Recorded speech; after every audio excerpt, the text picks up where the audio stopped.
ang Pilipinas ngayon. Narito na ang pinakamainit na mga balita na nakalap sa bawat sulok ng bansa. Ihahatid sa bawat Pilipino saan man kayo sa mundo. Ang Pilipinas ngayon. Pakinggan ang bawat kaganapan sa bawat lalawigan. Ito ang Pilipinas ngayon.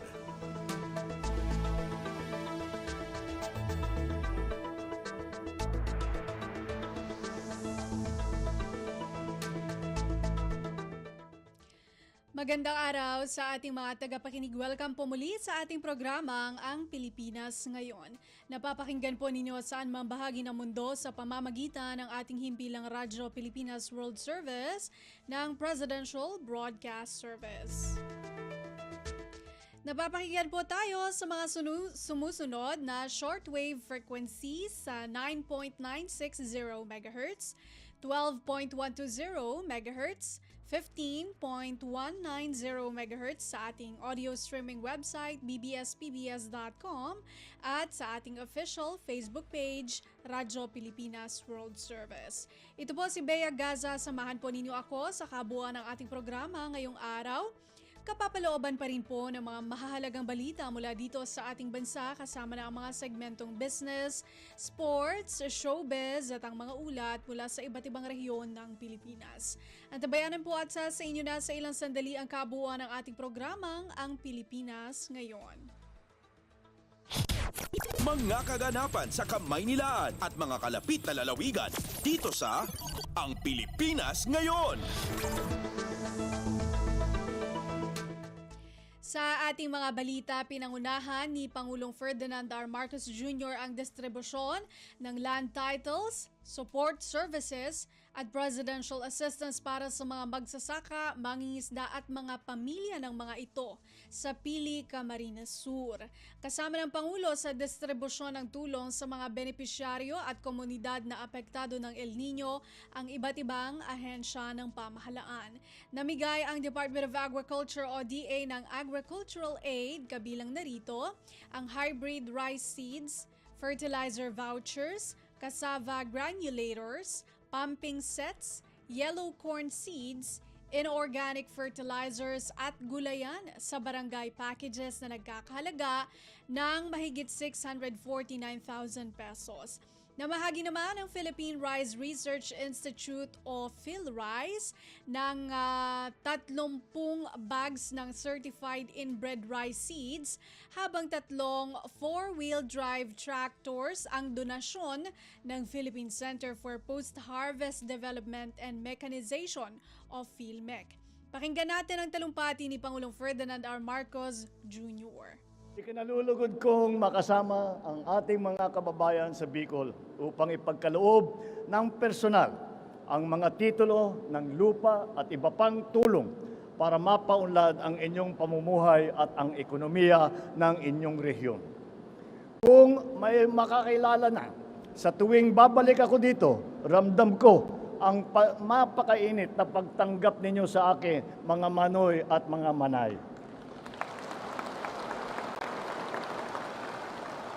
Katulad ng aking ama na bumisita rin dito sa Kamsur upang suportahan ang ating mga magsasaka, nais ko ring iparamdam ang aking buong pusong pagkikilala sa inyo na kumakayod araw-araw, ngunit kinakapos pa rin upang matustusan ang inyong pangangailangan. Kaya asahan ninyo, lagi kaming may baong magandang balita at pasalubong mula sa pagtatapos ng infrastruktura na aming ipinatayo hanggang sa mga programang aming pasisinayaan upang maging mas masagana ang pamumuhay dito sa Region 5. Ilan sa kaabang-abang na infrastruktura sa lalawigan ng Camarines Sur ang Camarines Sur Expressway. Andyan din ang Pasakaw-Balatan Tourism Coastal Road at ang sisimulan natin na New Naga Airport Development Project. Ito ay mga inaasahang magiging susi na mas mabilis na transportasyon at mas magiging malagong ekonomiya.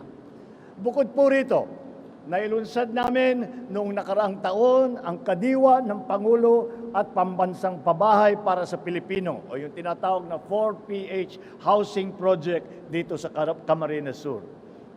Namahagi rin kami ng mga harvester, transplanter, pataba at abono ng lupa. Pati na rin ang mga financial at livelihood assistance.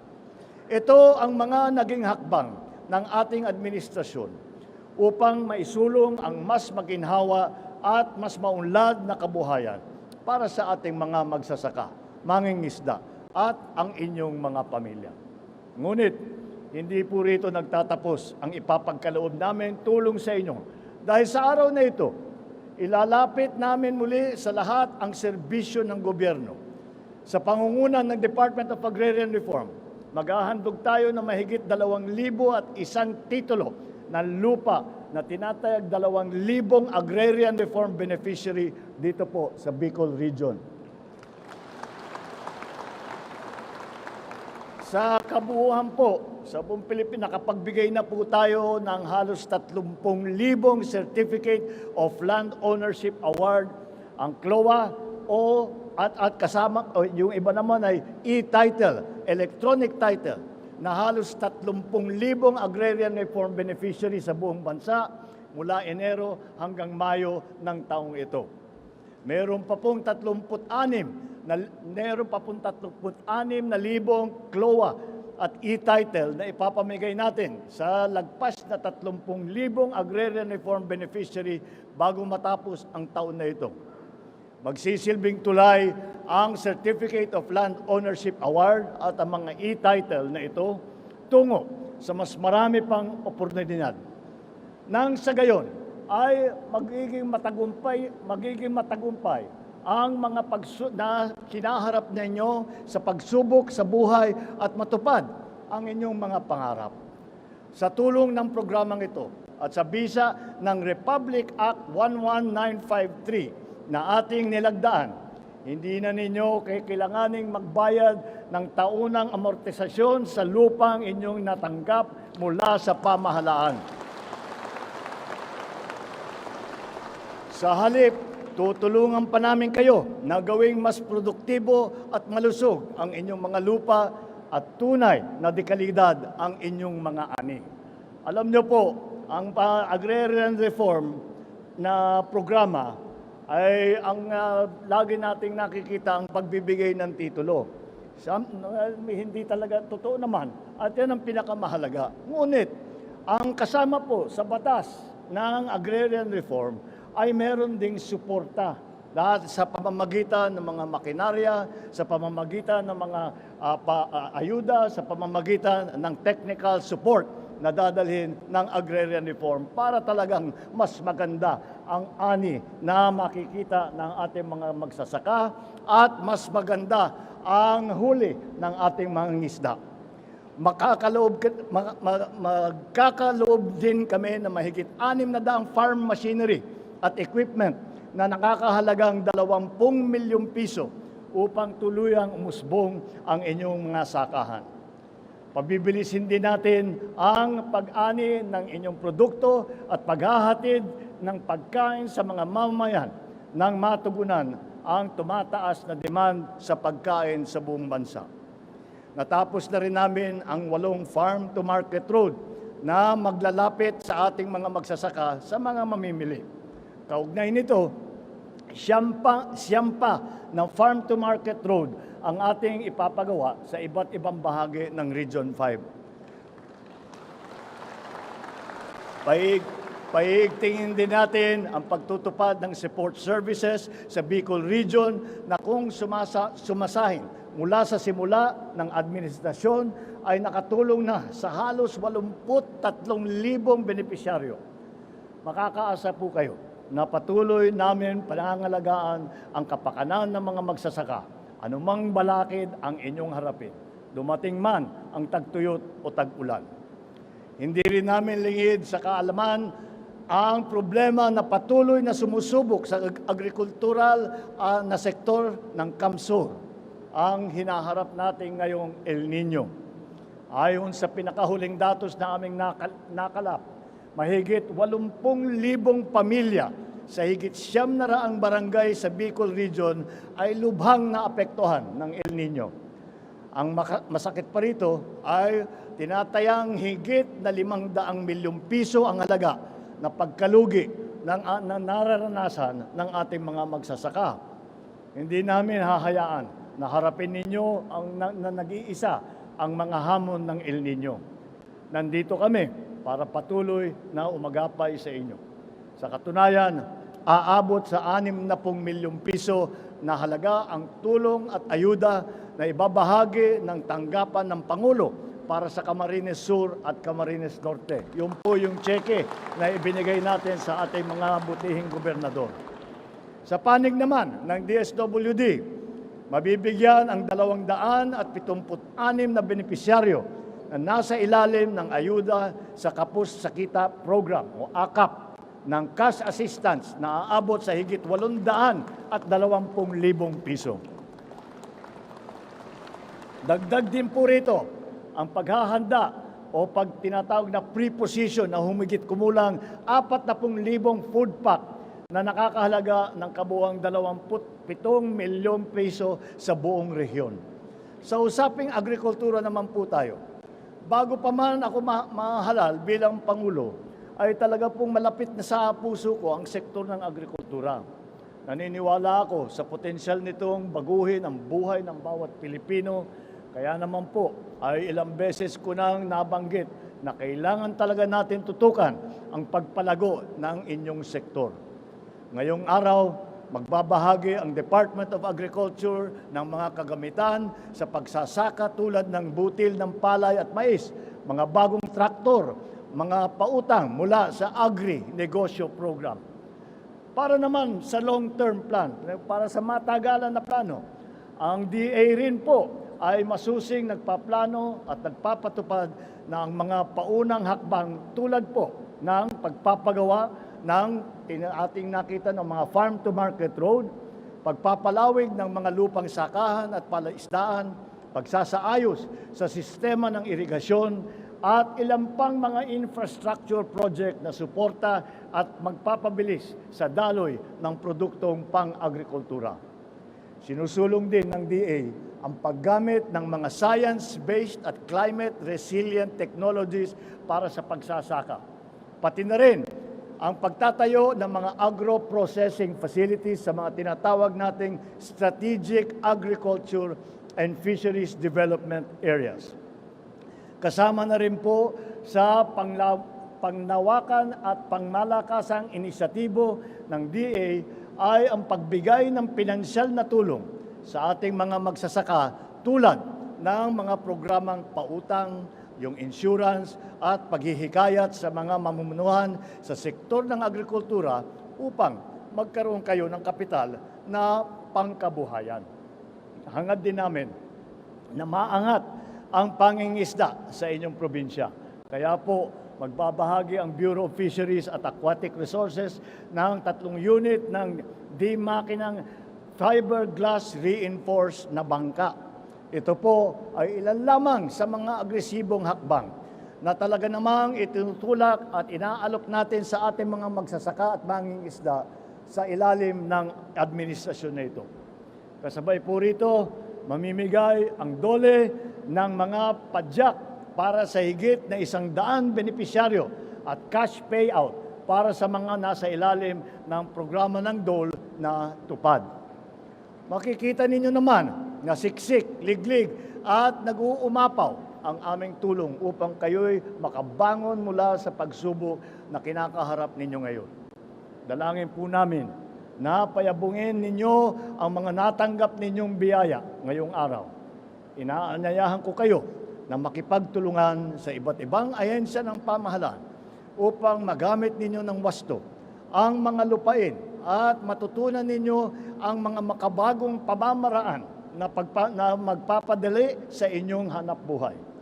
Sa mga nakatanggap ng presidential assistance, gamitin ninyo ito upang mas mapalawig pa ang inyong mga sakahan, palaisdaan at ang mga negosyo. Huwag kayong mahihiyang lumapit sa amin sa oras ng pangangailangan lalong-lalo na kung ito ay makakatulong at makakabuti sa inyong mga kalagayan. Tinatawagan ko naman ngayon ang DA at saka DAR na pagpatuloy ang pamamahagi ng lupa at mahalagang serbisyo sa mga magsasaka sa iba't ibang sulok ng bansa, lalo na sa mga lubos na naapektuhan ng tagtuyot. Naway maging masinop at masigasig din ang DPWH sa pagsunod sa ating plano nang sa gayon ay matapos ang mga infrastruktura sa lalong madaling panahon. Sikapin po ninyong tapusin agad ang natitirang flood control project sa Bicol River para maibsan ang pagbaha ng posibleng idudulot naman ng mukhang susunod na La Nina. Pahalagaan namin ang tiwalang ipinagkaloob ng mga magsasaka at mangingisda sa pamamagitan ng pagbigay ng suporta na sa kanilang kabuhayan at pananatili sa integridad ng ating lupa at iba pang yaman ng kalikasan. Sa ating pagbubuklod ngayong araw, umaasa akong patuloy tayo makakapagbigay ng lakas sa isa't isa na maisulong natin ang mas maunlad, maliwanag at masaganang bukas para sa bawat Pilipino. Si Pangulong Ferdinand R. Marcos Jr. Pasada ng mga balita mula sa Pilipinas para sa mga Pilipino saan man sa mundo. Ang Pilipinas ngayon. Matapos mamahagi ang Pangulong Ferdinand R. Marcos Jr. ng tulong sa Pili, Camarines Sur, nagtungo naman ito sa Legazpi City, Albay para pa rin sa distribusyon ng ilan pang assistance sa mga magsasaka at mangingisda. Na-turn over ng Pangulo ang mga sumusunod na assistance mula sa Department of Agriculture o DA at mga attached agencies nito.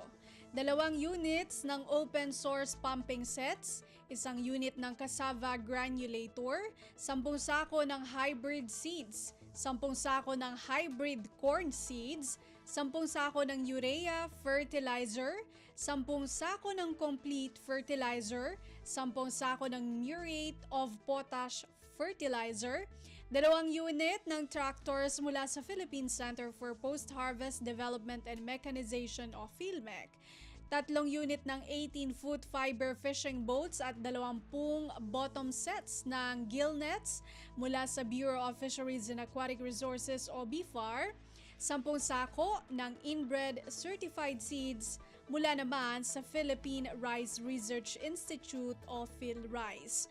Narito ang naging mensahe ng Pangulong Ferdinand R. Marcos Jr. sa distribusyon ng assistance sa Legazpi City, Albay. Nais ko pong magpasalamat sa napakainit na pagtanggap ninyo sa akin dito sa Legazpi.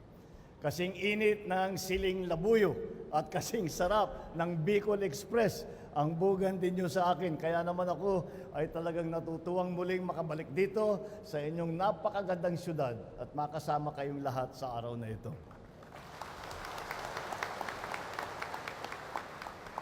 Narito po ako ngayon kasama ang ilang ahensya ng pamahalaan upang kamustahin kayo at personal na maghatid ng serbisyo at ng tulong.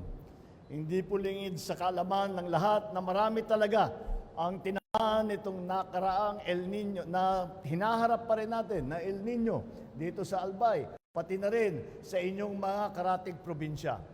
Ayon sa aming nalalaman at sa Department of Agriculture, sa Pag-asa, sa DOST, halos 19,000 pamilya sa mahigit 300 barangay ang matinding naapektuhan ng El Nino sa Albay, Catanduanes, Masbate at Sorsogon.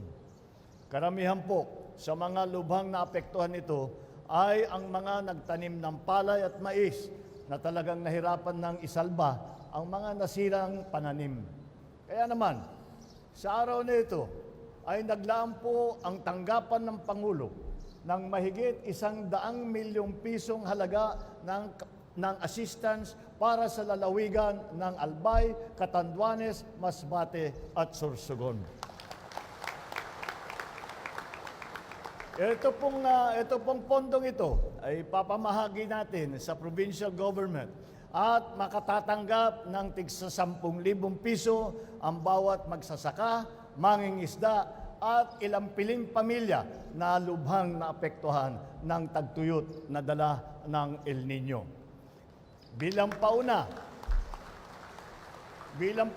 magbibigay po kami ng tig 10,000 piso sa 10 benepisyaryo mula sa bawat probinsya.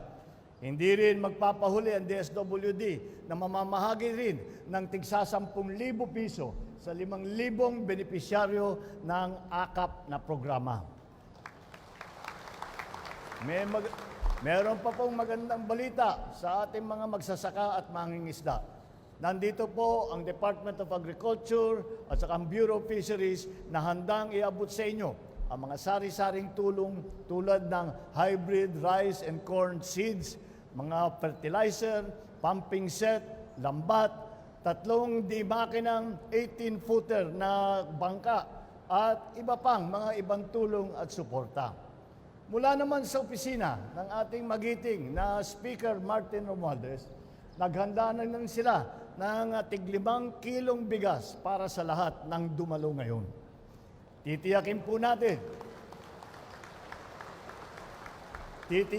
natin na ang bawat ayuda na ipapamahagi namin ay makakarating sa lahat ng mga pinaka-nangangailangan. Ang hiling ko lang sa ating mga benepisyaryo ay samantalahin ninyo ang pagkakataon na ito upang makabangon at makapagsimula muli. At idadagdag ko rin na huwag kayong nahihiyang lumapit sa inyong mga barangay captain, sa inyong mga mayor, sa congressman, governor, at kung sino-sino pa na ahensya ng pamahalaan kung nangangailangan kayo ng karagdagang tulong. Dahil patuloy din kami nakikipag-ugnayan sa kanila para malaman kung ano pang karagdagang assistance ang maaari naming maibigay. Sa lahat ng mga paraan na makatulong sa inyong pagiging produktibo, suportado ko at ng inyong pamahalaan. Magtulungan po tayo at tiyak na lahat tayo ay sabay-sabay nababangon. At dahil nasa usapin tayo ng kahandaang umagapay, nais ko ring ipaalam sa inyo na naghahanda na ang pamahalaan para sa nalalapit naman na panahon ng tag-ulan. Kaya rin po, dapat maging handa sa posibleng pagtama muli ng mga malalakas na bagyo at pagbaha. Dito po sa Region 5, ay maraming bagyo na dumadaan. Pero dahil sa angking tapang at tatag ninyo, nakakabangon kayo ng buong lakas at buong puso. Kaya naman, inaatasan ko ang lokal na pamahalaan at lahat ng ahensya ng pamahalaan dito sa Region 5 na suriing muli ang mga plano ninyo para makahanda sa tuwing may banta na sakuna. Siguraduhin na ligtas ang lahat at kung sakali man, kinakailangan na may ilikas, nararapat lamang na may sapat na supply na pagkain at pangunahing pangangailangan ng mga magiging apektado. Sa bahagi naman po ng pamahalaan, patuloy kaming magsusubaybay at nakaagapay sa inyo. Bilang suporta sa patuloy na pag-unlad ng inyong rehiyon, binibilisan na rin po ang pagbabalangkas ng ilang mga proyekto dito sa inyong lugar, tulad ng lamang ng mga port project natin sa Tabaco, sa Malinaw, sa Tiwi, at sa Bakakay dito sa Albay. Sa karatig lugar naman, sa Sursogon, ay patuloy ang pag-usad ng implementasyon ng Roro Terminal Port Expansion Project. Isusunod na din po natin na ipapatayo ang ilan sa mga port project sa Catanduanes, Masbate at Sursogon. Kaya po namin binigyan ng prioridad ang mga puerto dahil nakikita namin ang lagay ng ating mga magsasaka. Kung minsan ay yung kung ano man ang kikitain sana ng ating mga magsasaka ay nauubos dahil napakamahal para ilipat yung inyong produkto at dadalhin sa merkado. Isasakay sa barko bago ibababa, isasakay sa truck bago ibababa ulit, sasakay uli ng barko bago makarating kung saan man pupunta. Kaya namin pinaparami at pinapaganda ang mga pasilidad na tungkol sa puerto para mula dito, mula sa maliliit na bayan, ay kaya na natin doon na isakay sa barko at diretso na napupuntahan kung saan man ang merkado ng inyong mga agricultural product. Ito pong mga proyektong ito ay naglalayong mapabilis ang kalakalan at pagbiyahe ng ating mga produkto, lalo na ang pagkain at produktong pang-agrikultura.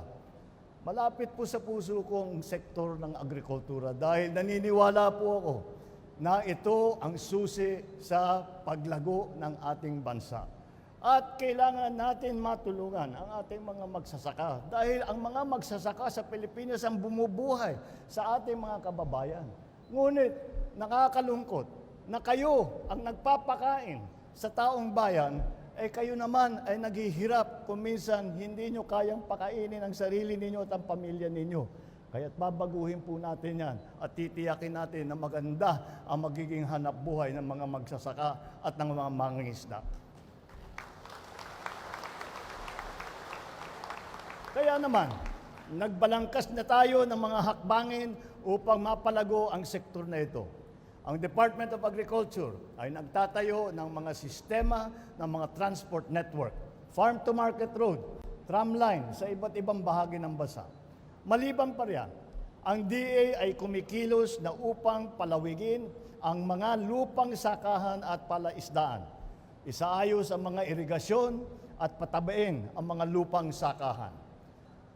Kabilang din sa ginagawa ng DA ang paggamit ng science-based at climate resilient na teknolohiya sa pagsasaka at pagtatayo ng mga agro-processing facilities sa mga strategic agriculture and fisheries development areas. Bakit po mahalaga ito? Dahil ang processing ay napupunta hindi ang mga magsasaka hindi makapag-process dahil walang makinarya, walang gamit. At ang nangyayari ay napupunta sa middleman, magpo-process, yun na naman, mababawasan na naman ang kita ng mga magsasaka. Sa pagbibigay natin ng itong mga makinarya, yung pag-processing ay maiiwan sa magsasaka, maiiwan sa kooperatiba, sa Irrigators Association, nang sa ganun ulit. Kung ano man ang dapat kikitain, wala ng middleman, ay mapupunta ulit sa ating mga kooperatiba, sa ating mga Irrigators Association, sa ating mga magsasaka.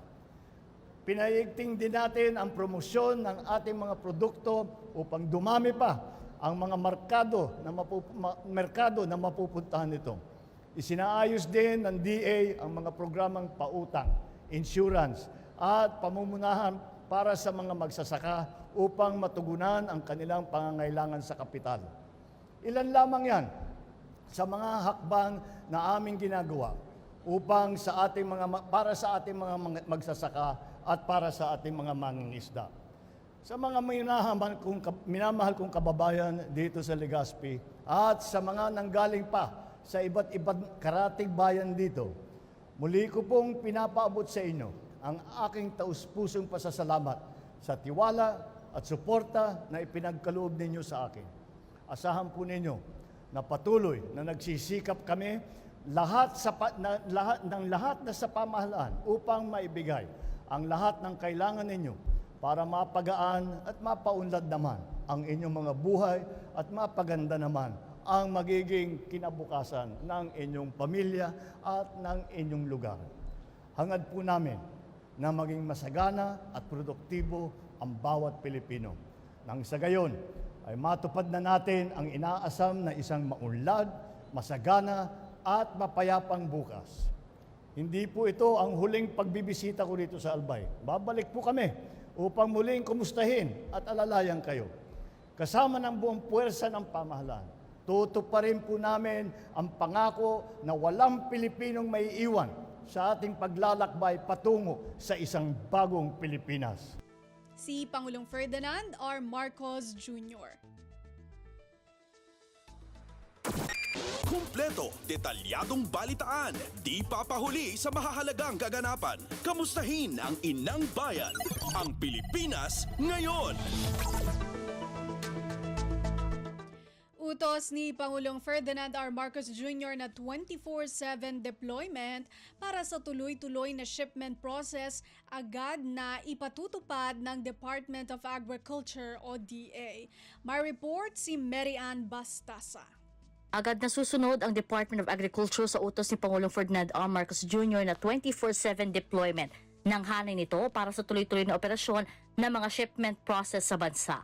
Ayon kay DA spokesperson Asik Arnel de Mesa, nakikipag-ugnayan na ito sa regulatory agency sa ilalim ng DA gaya ng Bureau of Plant Industry at ng Bureau of Animal Industry para sa mabilis na pagpapatupad ng naturang kautusan. Kasama sa inilalatag na ngayon ang sapat na bilang ng mga tauhang tututok sa 30 major ports nationwide. Kaugnay nito ay sinabi rin ni Asik de Mesa na malaki ang maitutulong ng pinaigting na kolaborasyon ng DA at Bureau of Customs para mas maging mabilis ang mga transaksyon sa mga pantalan. Sa pamamagitan din ng 24/7 deployment, mababawasan anya ang delay sa agri-products. Matatandaan sa ika-4 na pulong kasama ang Private Sector Advisory Council Infrastructure Sector Group, binigyang diin ni Pangulong Ferdinand R. Marcos Jr. ang kahalagahan ng patuloy na shipment processing sa bansa upang mas marami pang barko o kargamento ang ma-accommodate ng Pilipinas. Ito si Mera Ann Bastasa para sa Radyo Pilipinas. Pasada ng mga balita mula sa Pilipinas para sa mga Pilipino saan man sa mundo. Ang Pilipinas ngayon. Kongreso patuloy na nakabantay laban sa mga hoarders ng bigas. Mag-uulat si Kathleen Forbes. Maliban sa mga pulisya at lehislasyon, magtutuloy-tuloy din ang pagbabantay ng Kongreso laban sa mga hoarders. Ito ang tiniyak ni House Speaker Martin Romualdez nang matanong sa isang pulong balitaan. Anya, iikot at magsasagawa pa rin sila ng mga inspeksyon sa warehouses ng mga bigas upang matiyak na walang nag-iimbak at kung ano man ang supply ay agad na ilalabas sa merkado. Positibo naman si House Committee on Agriculture and Food Chair Mark Enverga na oras na maisabatas na ang anti-agricultural smuggling law ay matatapos na ang kalakaran ng mga hoarders sa ilalim ng naturang amyenda sa panukala. Ituturing na economic sabotage ang hoarding, profiteering at price manipulation na may parusang habang buhay na pagkakabilanggo. Maliban dito, obligado na rin anya ang mga warehouse na magsumite ng stock inventory kada 3 buwan. Ito si Kathleen Forbes para sa Radyo Pilipinas. Kumpleto, detalyadong balitaan, di papahuli sa mahahalagang kaganapan. Kamustahin ang inang bayan, ang Pilipinas ngayon. Samantala, umabot na sa 1 bilyong piso ang naging pinsala ng bagyong Aghon sa infrastruktura at agrikultura sa buong bansa. Ayon sa National Disaster Risk Reduction and Management Council o NDRIMC, pinakamalaking na pinsala ang Calabarzon na aabot sa 742.5 milyong piso. 123 pasilidad at mahigit 7,600 kabahayan ang naiulat na nasira sa Calabarzon at Eastern Visayas. Tinataya namang 85.6 na milyong piso ang nasira sa sektor ng agrikultura. Nasa 1,300 magsasaka at mangingisda naman ang apektado sa mga nasabing rehiyon. Pasada ng mga balita mula sa Pilipinas para sa mga Pilipino saan man sa mundo. Ang Pilipinas ngayon. Pagtatatag ng Center for Disease Control and Prevention sa bansa, muling ipinanawagan ni Senador Sherwin Gatchalian kasunod ng bagong variant ng COVID-19 sa bansa. Narito si Nympha Asuncion. Sinabi ni Senador Sherwin Gatchalian na maaaring nagkaroon na rin ng koleksyon ng mga pogo sa ilang mga korte sa bansa. Kaugnay na rin ito ng posibleng leak sa pagsalaki ng mga otoridad sa pogo sa Porac, Pampanga, kung saan mismo lang natulugan ng mga dayong empleyado doon ang welfare check na gagawin ng mga otoridad matapos makatanggap ng reklamo tungkol sa human trafficking at prostitution. Ayon kay Gatchalian, batay kasi sa impormasyon ay nasa 1,000 agents ang mayroon ang Lucky Star 99. Pero nang salakay ng mga otoridad ang naturang pogo ay mahigit 150 lang ang mga nahuli ng otoridad at nagsialisan na ang marami sa mga foreign nationals bago pa man makarating ang mga law enforcers. Kaya naman, posible anyang may nag-leak na impormasyon sa mga operators ng Pogo nang maghain ng search warrant sa korte kaya nakatakas ang mga nagtatrabaho doon. Dahil dito, naniniwala sa Gatchalian hindi lang sa law enforcement agencies may tao ang mga Pogo, kundi posibleng mayroon na rin silang mga mata at tenga sa judiciary. Ito si Nimpa Asuncion para sa Radyo Pilipinas. Kumpleto, detalyadong balitaan, di papahuli sa mahahalagang kaganapan. Kamustahin ang inang bayan, ang Pilipinas ngayon. Mga sasakyan ng Philippine National Police o PNP, pina-account ng PNP Chief kontra sa iligal na paggamit. Ang ulat mula kay Leo Sarne. Pinapa-account ni PNP Chief Police General Romel Francisco Marbil ang lahat ng sasakyan ng PNP para masigurong hindi nagagamit sa iligal na gawain ng mga ito. Ang kautusan ay binigay ng PNP Chief matapos na matuklasan na gumamit ng official vehicle sa paggawa ng krimen ang 2 sa 4 na pulis na inaresto kaugnay ng pagdukot sa 4 na dayuhan sa Pasay City. Gumamit umano ang mga suspect ng PNP motorcycle upang harangan ang sasakyan ng mga biktima at isang sibilyang van na may mga blinker. Maigpit na ipinagutos ng PNP Chief kay PNP Highway Patrol Group o HPG Director Police Brigadier General J. Kumigad na hulihin ang lahat ng iligal na gumagamit ng PNP marking sa sasakyan at i-account ang lahat ng sasakyan kabilang ang mga motorsiklo na ginagamit ng mga pulis. Mula sa PNP, ito si Leo Sarne para sa Radyo Pilipinas. Pasada ng mga balita mula sa Pilipinas para sa mga Pilipino saan man sa mundo. Ang Pilipinas ngayon. At yan ang ating nakalap na mga national news. Narito naman po ang mga balita mula sa ating mga kasamahan sa iba't ibang mga rehiyon dito sa ating bansa para sa ating regional news ngayong araw na ito. Balita mula sa lalawigan sa bawat rehiyon ng ating bayan. Dito sa Ang Pilipinas Ngayon.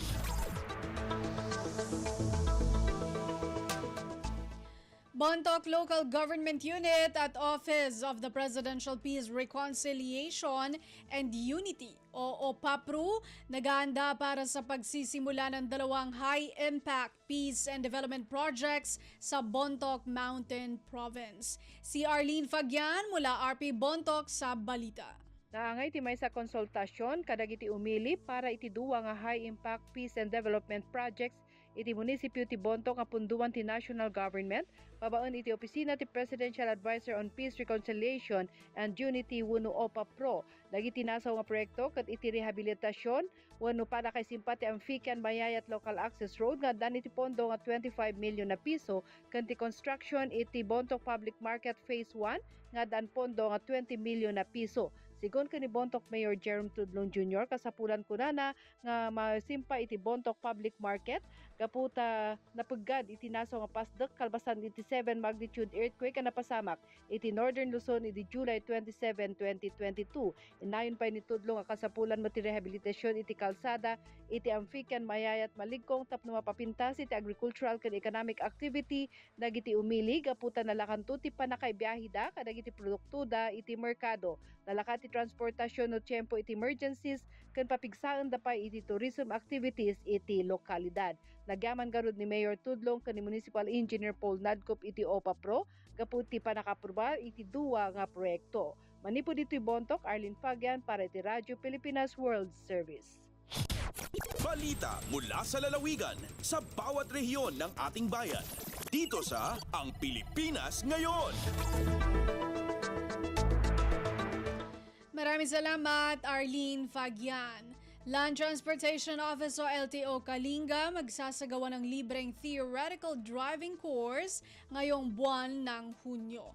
Ang detalye mula kay Amelia Bumatnong ng RP Tabuk. Ipatungpal iti Land Transportation Office Kalinga iti libre 15-hour theoretical driving course para kadagiti agtawon 16 ang pangato manipod na dumaduma ang munisipalidad iti Kalinga karaman iti syudad at Tabuk amang rugi ita taabulan.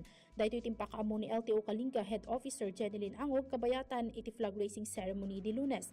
Sigon kini Angog, babaan iti direktiba ni President Ferdinand Marcos Jr. ken memorandum ni Assistant Secretary Attorney Vigor Mendoza nga idanong iti serbisyo kadagiti tattao may sayangkat dayto nga aktibidad. Dinasaw kawa training kat may sa mandatory course panggap iti fundamentals ti driving kin road safety, partikular para kadagiti agala iti student permit. Iti training para iti Tabuk City kat may sayang kat kadagiti eskwelaan. Dahito pa iti pakakitaan iti commitment ti opisina nga ipaay iti oportunidad kadagiti residente nga agadal iti driving ken traffic rules ken regulations. Impaganat ket na nga iti road safety kat concern monobiyang iti amin nga umili saan lang nga dagiti LTO, PNP ken dadumapay a law enforcers. Manipod DZR Kitabuk, Amelia Bumatnong, Radyo Pilipinas World Service. Balita mula sa lalawigan sa bawat rehiyon ng ating bayan. Dito sa Ang Pilipinas Ngayon.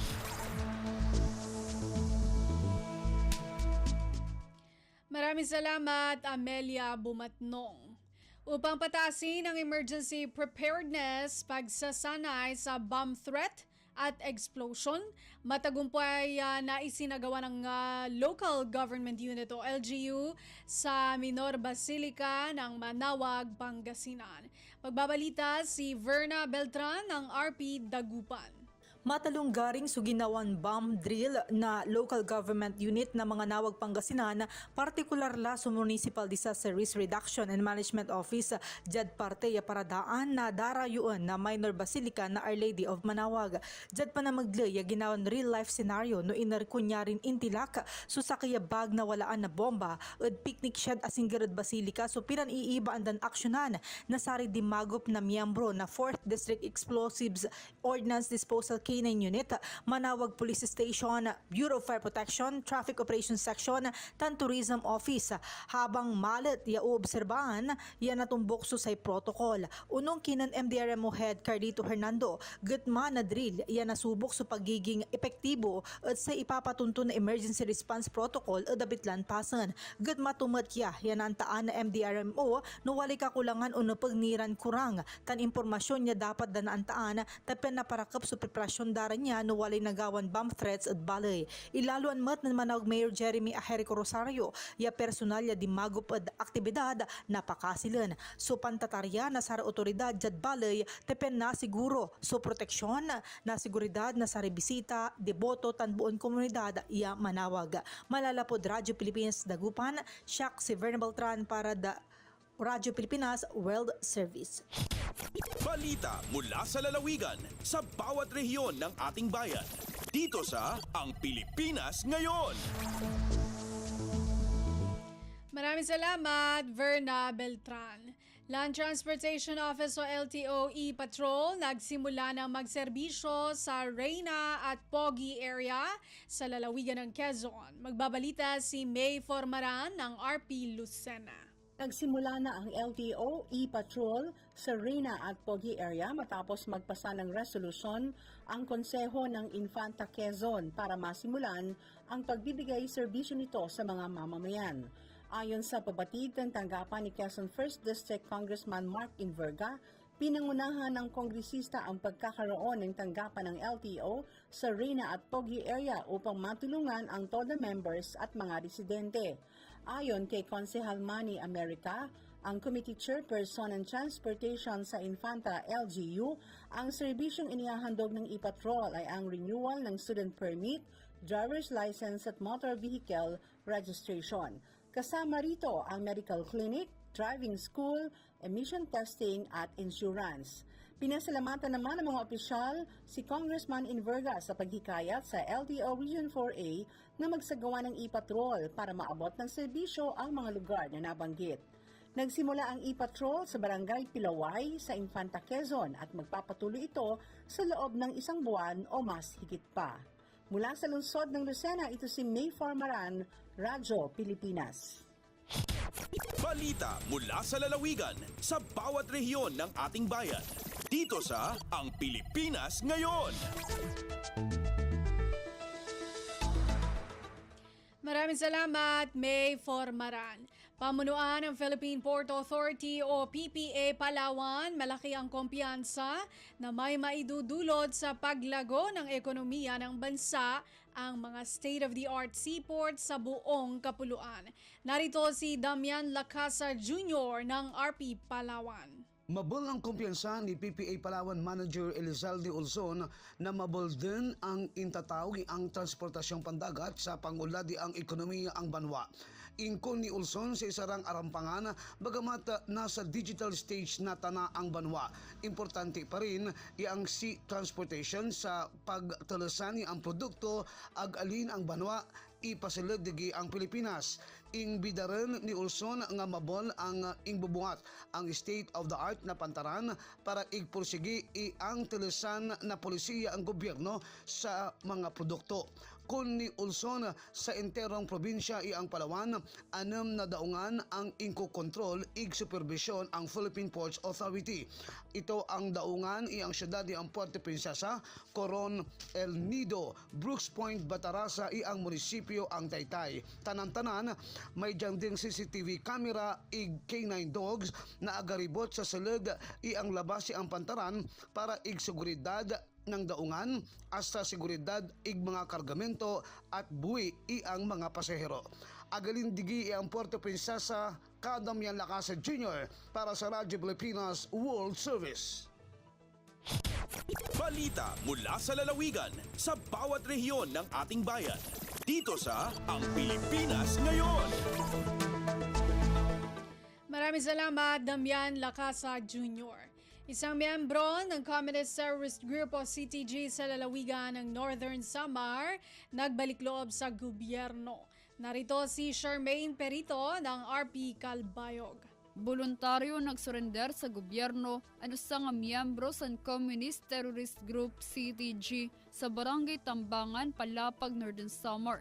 Ang pagbalik sa pilo sa gobyerno ang resulta sa manilampuson nga panawagan ug negosasyon sa burublig nga paningkamot sa mga personahe sa 2nd Northern Samar Provincial Mobile Force Company, 803rd Mobile Company, Regional Mobile Force Battalion 8, 122nd Special Action Command, 12th Special Action Battalion, PNP SAF, ug 74th Infantry Battalion, Philippine Army.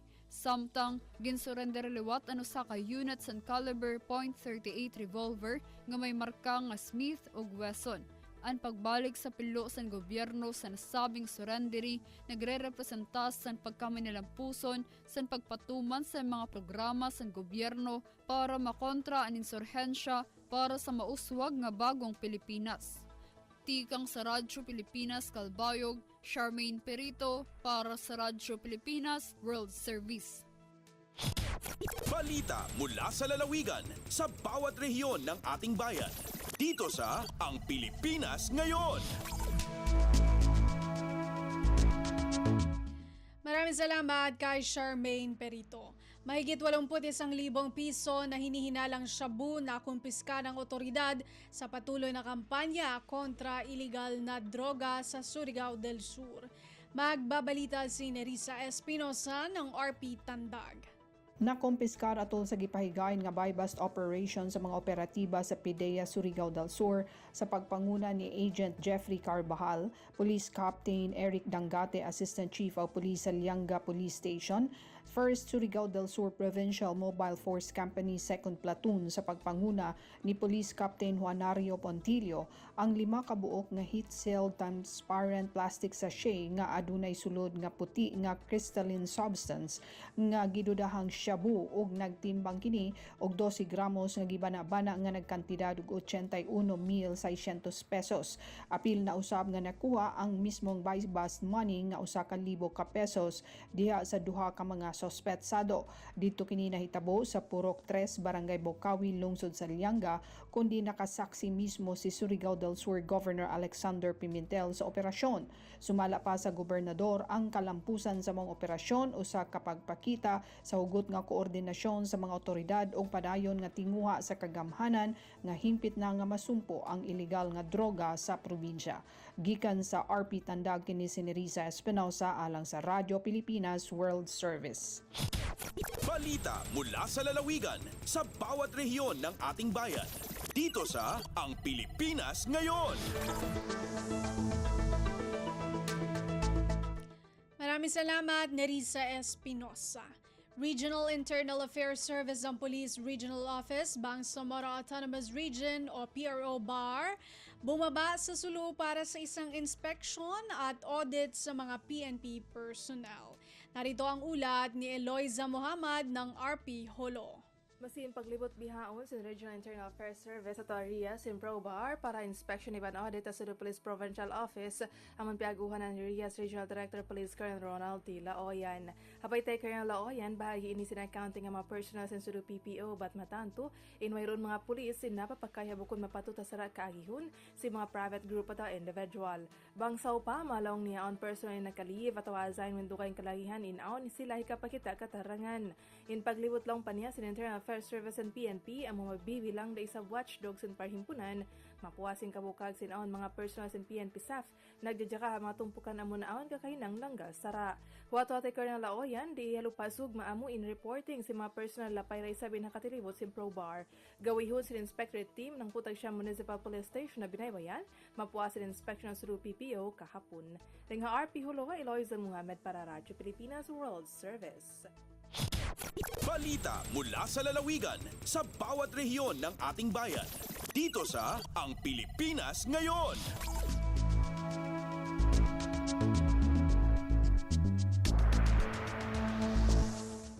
Maraming salamat, Eloisa Muhammad. Narinig po ninyo ang kaabuuan ng mga balita mula po sa iba't ibang lalawigan dito sa Pilipinas sa pamamagitan ng ating regional news. Samantala, susunod naman po ang ating balitang negosyo at kalakalan at balitang pampalakasan mula kay Leo Magpayo. Lagay ng ekonomiya, kalakalan, negosyo at iba pa. Atin ang alamin dito sa Ang Pilipinas Ngayon. Magandang araw, narito na po ang Balitang Business. Tiniyak ni Finance Secretary Ralph Recto sa publiko na maingat na binabalanse ng gobyerno ang mitigation measures sa food at non-food inflation. Ito ang inihayag ni Recto kasunod ng naitalang 3.7% na inflation rate nitong Mayo na ayon sa Bangko Sentral ng Pilipinas o BSP ay pasok pa rin sa kanilang forecast range. Ayon sa kalihim, kanilang masusing binabantayan ang inflation drivers upang maipatupad ang whole-of-government approach sa pagbalangkas ng policy measures upang labanan ang epekto ng inflation. Diin ni Recto, top priority ng administrasyon ni Pangulong Ferdinand R. Marcos Jr. na matiyak na mayorya sa mga Pilipino, lalo na ang mga may hirap at vulnerable sector, ay nabibiyayaan sa pinagkakaloob ng tulong ng pamahalaan. Lagay ng ekonomiya, kalakalan, negosyo at iba pa. Atin ang alamin dito sa Ang Pilipinas Ngayon. Kinakailangan ng Pilipinas ng 20 trilyong piso hanggang 31 trilyong pisong halaga ng investment para maayos na maisagawa ang Philippine Energy Plan o PEP na kinakailangan para mapalakas ang hati ng renewable energy o RE sa share ng kuryente sa bansa. Kasalukuyang may 22% ang kasali sa power generating mix. Layunin ng gobyerno na pataasin ito sa 35% pagdating ng taong 2030 at 50% pagdating sa taong 2040. Sa Asian Development Bank o ADB Forum, sinabi ni Department of Energy o DOE Undersecretary Rowena Cristina Guevara na pwedeng magmula sa pribadong sektor at sa mga bangko ang pondo. Subalit ayon kay Guevara, nagkakaroon ng problema ang gobyerno, kasama ang issue sa mga permit. Nitong Pebrero, nagbigay ang DOE ng 1,300 renewable energy service contracts na may potensyal na kapasidad ng mahigit 134,000 megawatts. Sinabi ni Guevara na target ng DOE ang mahigit 52.8 gigawatts na renewable energy bukod pa sa mga existing at committed power plants sa Pilipinas. Mula sa kabuang bilang, 27,000 megawatts ay para sa solar projects, 16,600 megawatts sa wind, 6,000 megawatts sa hydro, 2,500 megawatts sa geothermal at 360 megawatts sa biomass. Lagay ng ekonomiya, kalakalan, negosyo at iba pa. Atin ang alamin dito sa Ang Pilipinas Ngayon. Inaasahan ng Electric Vehicle Association of the Philippines o EVAP na aabot sa 6.6 na milyong unit ang target na bentahan ng EV sa taong 2030 dahil sa pagtaas ng demanda sa mga malinis na pamamaraan ng paglalakbay sa bansa. Sinabi ni EVAP President Edmund Araga na nasa 15,300 EV ang tumatakbo sa buong bansa. Kasama na ang 354 na electric motorcycles at 88 electric buses. Inaasahan ni Araga na malalagpasan nila ang 6.6 na milyong benta ng mga EV units. Lumakas ang kumpiyansa ng EVAP dahil sa desisyon ng gobyerno na palawigin ang zero duty sa mga imported na EVs sa ilalim ng Executive Order No. 12 na sinama ang mga hybrid EV mula sa dating pure EVs. Sinuportahan din ng EVAP ang First Auto Parts and Vehicles Expo Philippines na ginanap sa World Trade Center, Metro Manila sa Pasay. Lagay ng ekonomiya, kalakalan, negosyo at iba pa. Atin ang alamin dito sa Ang Pilipinas Ngayon. At para naman sa sports balita, Updates at pinakahuling mga usapin sa mundo ng palakasan. Atin ang pakinggan dito sa Ang Pilipinas Ngayon. balak ng PBA na magkaroon ng ilang pagbabago sa kanilang kalendaryo at ang format para sa darating na 49th season. Sa isang pulong balitaan, sinabi ni PBA Commissioner Willie Marshall na nakikipag-usap ang liga sa posibleng foreign team na sasali sa second conference na Commissioner's Cup sa darating na season.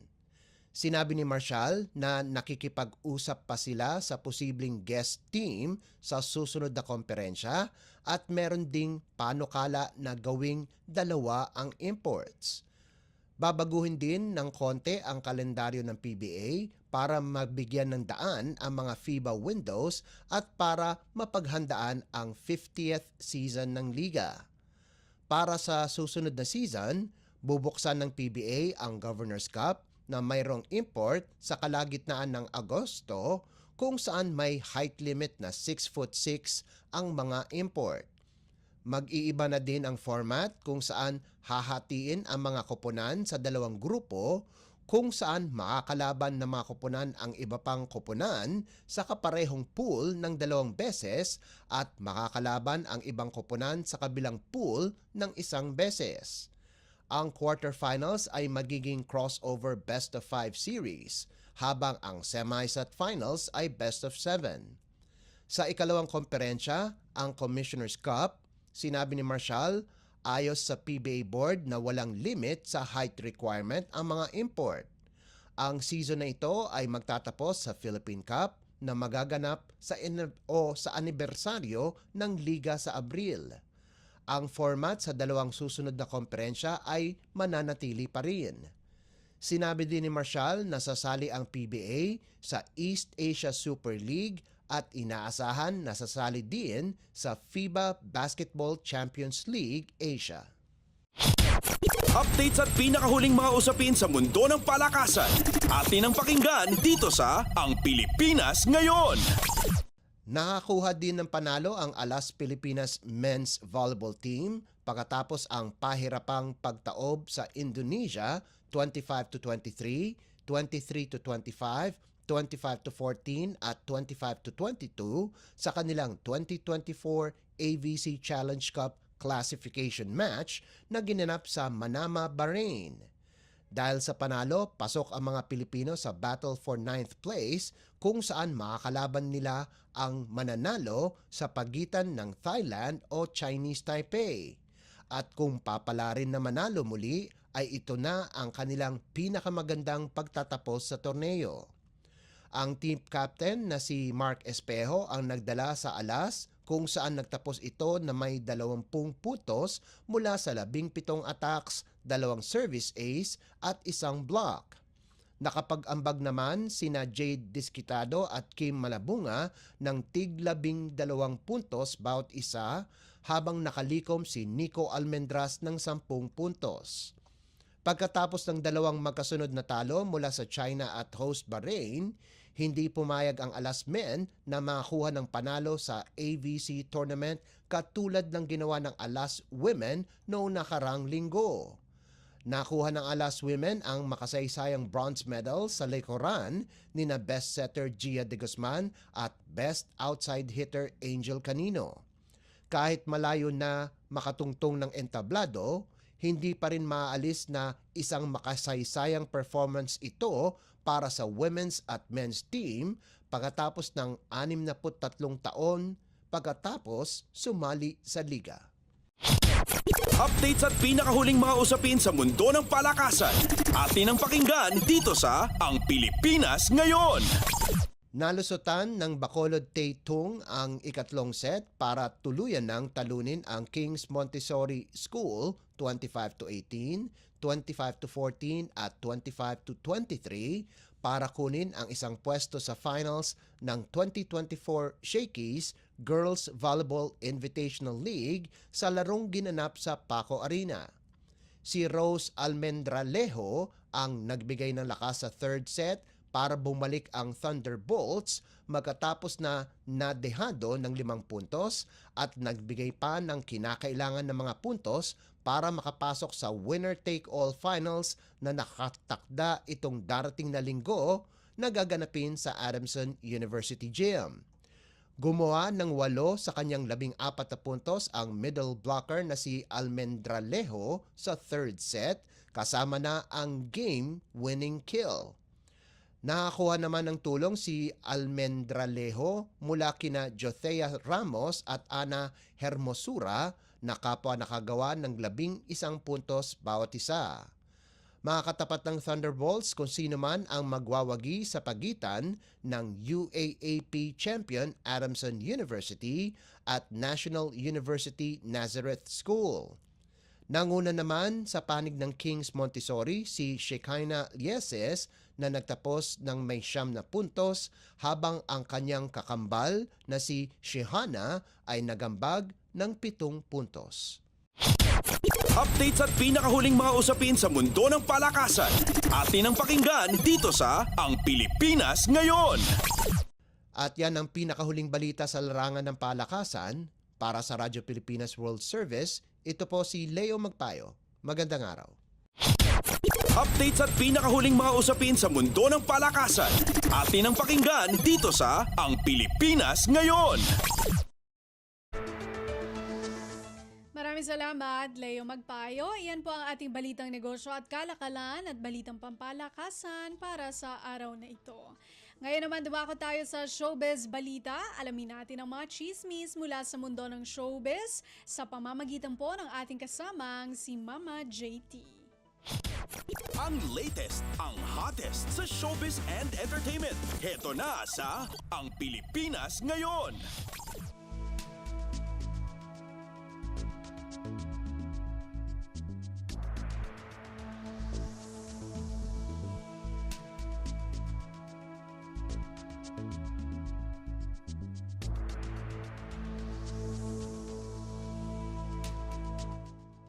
Magandang araw sa ating mga chismoso at chismosang nag-aabang ng mga trending na balita sa mundo ng showbiz. Ito na ang ratsyada ng mga chika. Inamin ng veteran actress na si Sandy Andulong na nilayasan niya ang asawang si Christopher De Leon nung magkaroon sila ng problema sa kanilang pagsasama. Revelasyon ni Sandy, marami rin silang pinagdaan ng pagsubok ni Boyet bilang married couple pero mas pinili nilang huwag bumitiw sa kanilang pagsasama. Mahigit 4 na dekada ng mag-asawa sina Christopher at Sandy at masasabi niyang solid na solid pa rin ang kanilang relasyon hanggang ngayon. Pag-amin ni Sandy sa panayam ng Fast Talk with Boy Abunda, may pagkakataon na iniwan din niya si Boyet dahil hindi na niya kaya ang pinagdaraanan nilang mag-asawa. Pag-amin ni Sandy, quote and unquote, "There was a time I left him with, we had 2 boys that time, si Rafael and Miguel.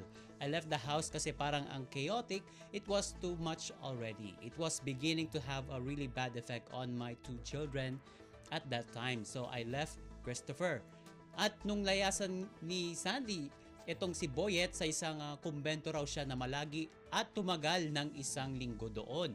At doon siya nagdasal ng nagdasal. Habang si Boyet naman ay nagdesisyon ng isuko ang kanyang buhay kay Lord. Dagdag pa ni Sandy, gusto raw maging buo ang pamilya nila ni Boyet. Kaya nagpa siya ito na dumaan sa tinatawag na LSS o Life in the Spirit Seminar dahil pareha silang produkto ng Broken Family. Taong 1980 nang magsimula ang love story nila Christopher at Sandy at nagpakasal sila noong 2001. Last 2022, nag-celebrate pa sila ng kanilang ika-42 anibersaryo ng kanilang pagpapakasal. At biniyayaan sila ng 5 anak na sina Rafael, Miguel, Gabriel, Mariel at Mika.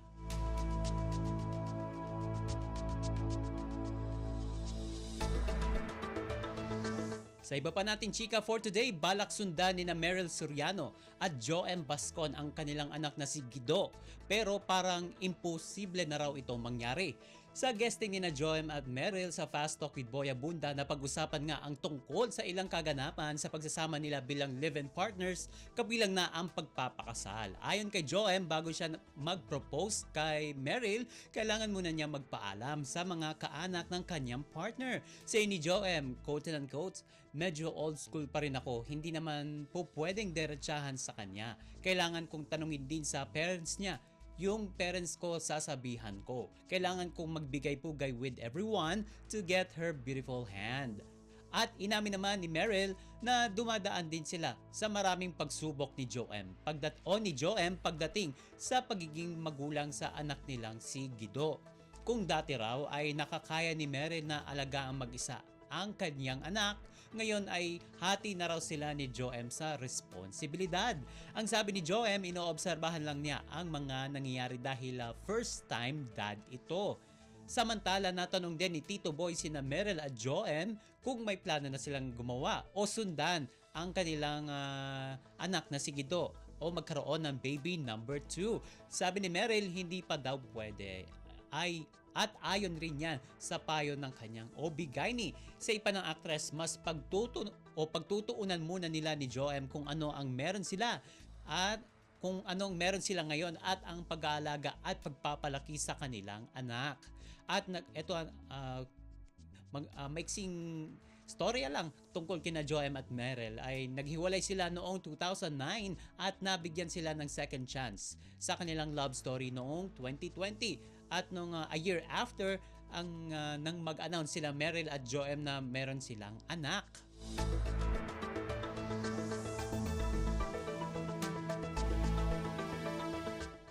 At sa uli nating chika for today, pinagpepiestahan sa social media ang screenshots ng umunay komento ng aktres na si Barbie Imperial nang ikasal sina Richard Gutierrez at Sara Labati noong Marso 2020. Sa kumakalat na screenshots, makikitang masayang bumati ng congratulations si Barbie sa nooy bagong kasal. Sabi sa komento ni Barbie, quote unquote, "OMG, congrats Ate Sara, best wishes." Na tumugon naman si Sara sa nasabing komento, "Thank you, Barbie." At sa ibinahagi iyon sa iba't ibang social media pages ang nabanggit na screenshots. At sa March 14, 2020 Instagram post ni Sara, hanggang ngayon ay naroon pa rin ang litrato ng kanilang kasal at hindi pa binubura kahit hiwalay na sila. Sa ngayon ay nawala na ang naturang komento raw ni Barbie, kaya ang ating mga netizen at kachismis ay nagtatanong, asaan yung comment? Samantala, may hirit naman ang ina ni Richard na si Annabel Rama sa bulong-bulungang relasyon ng dalawa. Nag-post kasi ang talent manager at nanay ni Rufa at Richard at Raymond Gutierrez sa kanyang Facebook account noong June 5 kung saan nabanggit niya ang mga pangalang Chucky at Annabelle doll.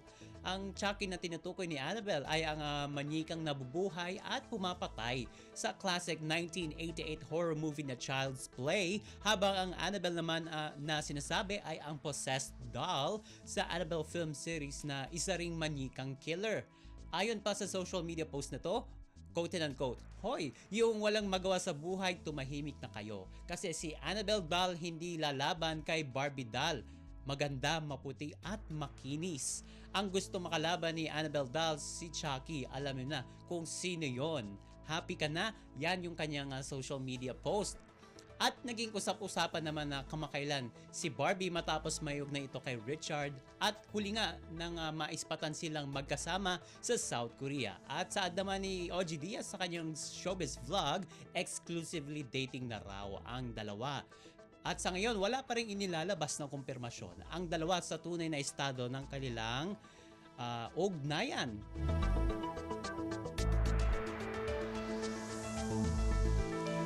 And OMG, wala na tayong oras para sa ating balitang artista. Maraming salamat mga kachismis sa pakikinig sa aking mga chika for today. Ako po si Mama JT para sa Radyo Pilipinas World Service. Ang latest, ang hottest sa showbiz and entertainment. Heto na sa Ang Pilipinas Ngayon.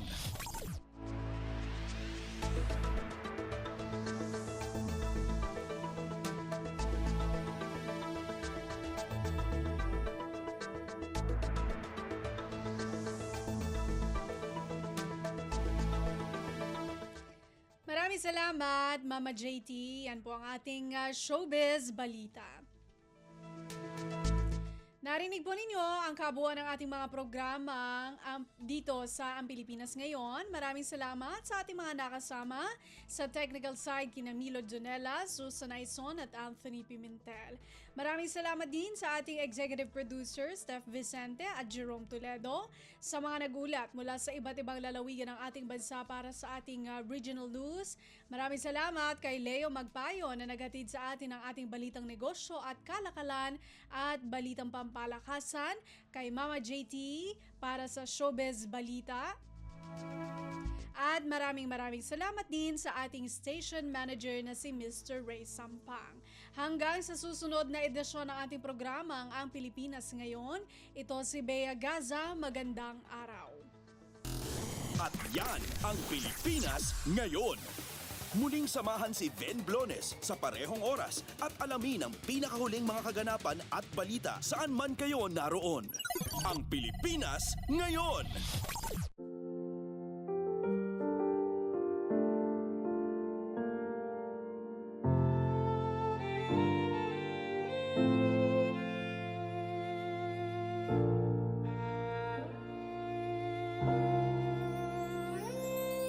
Ang tanging may pamamaan ako'y edukasyong Pilipino.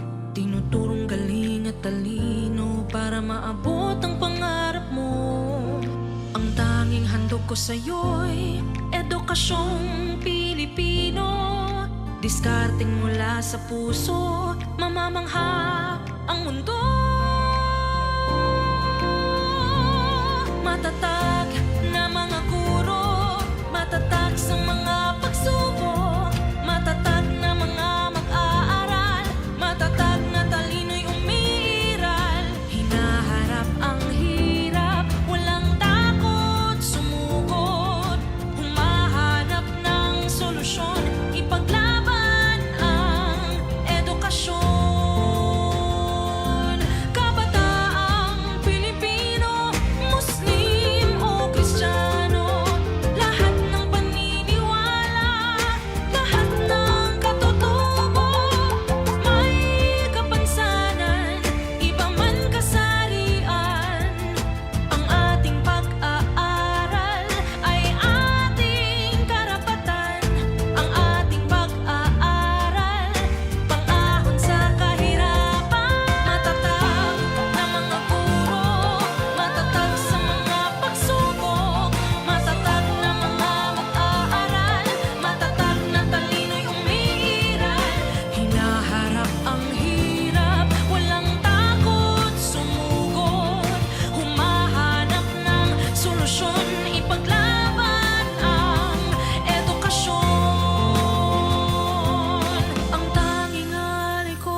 matapat ng pamamaraan, maunlad na kinabukasan.